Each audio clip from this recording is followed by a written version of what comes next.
Today we're going to talk about the customer decision-making process. If a brand really wants to be a strong brand and chosen by the customers, it's very important to understand how customers make decisions. And in today's world, it's an omni-channel world. People make decisions in the store, they make decisions online, they make decisions using their telephone. And so we really have to understand the customer decision-making process in order to build strong brands. In the first section, we're going to define what shopper marketing is. We're going to define the customer decision-making process and recognize that it's a staged process. And we're going to talk about this process being 24/7 in an omni-channel world. So first, what is shopper marketing? Today, brands understand that in order to really be the brand of choice, you have to understand what happens when a consumer becomes a shopper. And that means a consumer is ready to make a purchase. And so shopper marketing is understanding the decision-making process from a shopper point of view. Understanding that consumers or shoppers make impulse purchase decisions. They buy on habit, they buy on emotion, they buy on intuition. They make decisions based on what they see and what they don't see. And they think of the shopping process in terms of what is personally relevant to them. Who am I shopping for? When do I use it? The brand has to be in the shopper's life in order to make sense to the shopper. And this shopping process is a multi-stage, multi-channel process.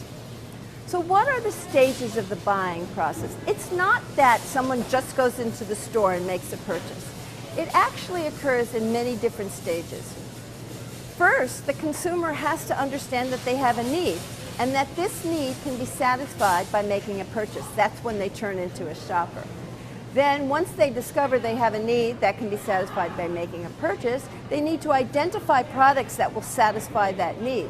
They need to get information about those products. They need to evaluate those products, purchase the products once they make the evaluation. And then, once they purchase it, they use the product, they relate to the product, they decided the product was good or not, and then they decide whether they're going to repurchase the product or tell somebody else about the product. So those are the different stages of the buying process.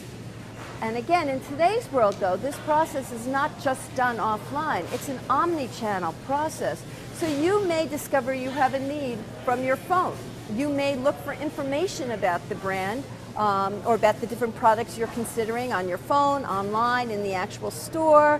It may be through advertising. And all of these different stages can occur in all different media, either online or offline. Furthermore, in today's world, the buying process or the shopping process can take place 24/7. In the daytime, you may actually go to an actual store to make a purchase.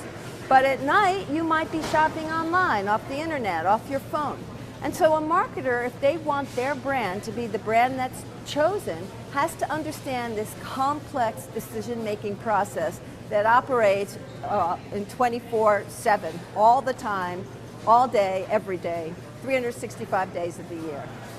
In the rest of the session, what we'll do is go through each of these different stages that I identified and understand what the decision-making process is at each of these stages. If you're a brand and you want to be purchased, you've got to make sure your brand is being considered in each one of these stages. If your brand falls out of consideration in an earlier stage and never makes it to the purchase stage, you then have a better idea of what you should do to get your brand to be considered. So it's very important to understand this decision-making process and understand the strength of your brand at each stage.